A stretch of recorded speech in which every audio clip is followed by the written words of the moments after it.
Yeah, stories have been misused by entrepreneurs in many, many ways.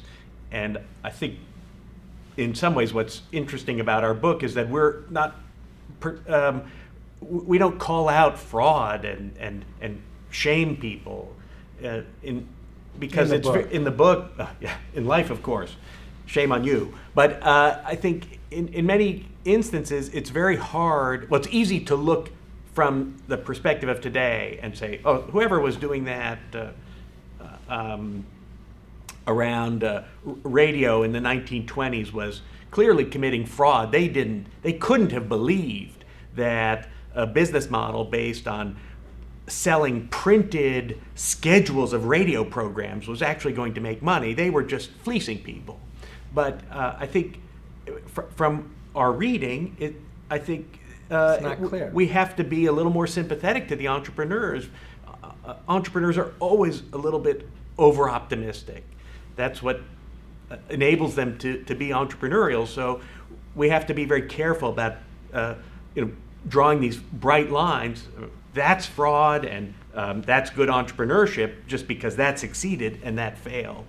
So I think you're right. It's very reasonable to worry about how narratives can be misused, and I would be very sad if someone took our book and used it to bilk investors of lots of money. But it's a risk that we open ourselves up to in a democratized market economy where we want people to be able to invest and make their own investment decisions.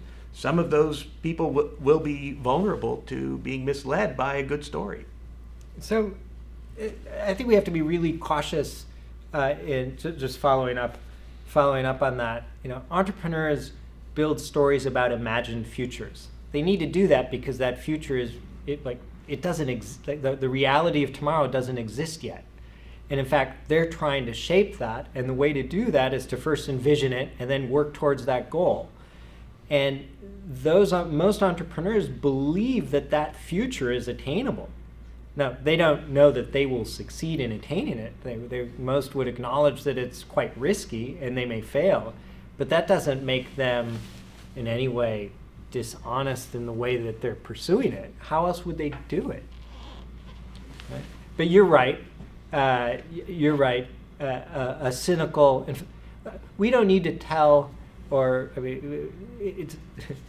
it's quite clear that over the years many charlatans and con people or con men have figured out ways to create narratives that bilk people out of money. I don't think we're teaching the world that that's true.